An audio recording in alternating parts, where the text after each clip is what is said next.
La mégapole de Tokyo, ses 37 millions d'habitants, son PIB qui à lui seul correspond à celui du Mexique.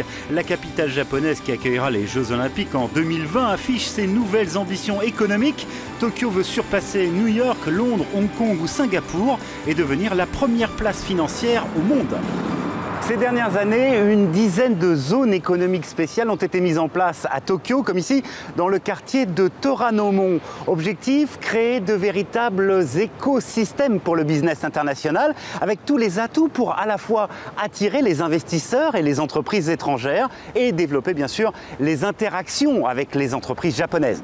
Le quartier de Shinjuku, c'est ici que le 5e producteur mondial de médicaments génériques a récemment installé son centre de recherche et développement.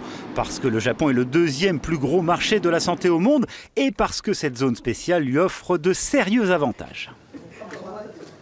Nous avons eu 2 mois de loyer gratuit, une énorme flexibilité pour tous les travaux d'arrangement. On a construit ce qu'on appelle des îlots, les shima en japonais, et donc avec tout le câblage avait déjà été préétabli. Donc en fait notre coût d'installation a été très favorablement impacté par cela. Autre avantage pour les entreprises étrangères qui s'installent dans ces zones, une réduction de l'impôt sur les sociétés, un service de consultation gratuit et en anglais et des subventions pour l'installation et le recrutement. Par ailleurs, un guichet unique accélère considérablement les procédures administratives. Avant, malheureusement, il faudrait 3 semaines pour établir une entreprise ici à Tokyo. Mais avec l'ouverture de ce guichet unique, vous pouvez le faire dans 8 jours et si possible, dans 5 jours. C'est mon ambition.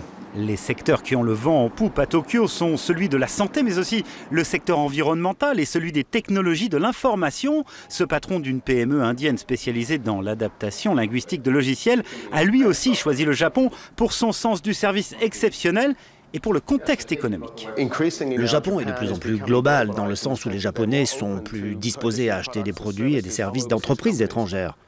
Donc je pense que ce pays offre aux sociétés non japonaises une grande opportunité d'apporter au Japon des choses qui manquent ici.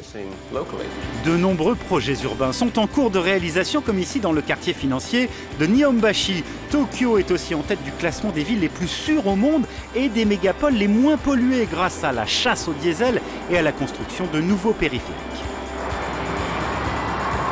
À Tokyo, il n'y a plus d'embouteillage. C'est merveilleux. Ni à Londres, ni à Berlin, ni à Rome, ni à Paris. On n'a jamais connu ce genre de ville sans embouteillage.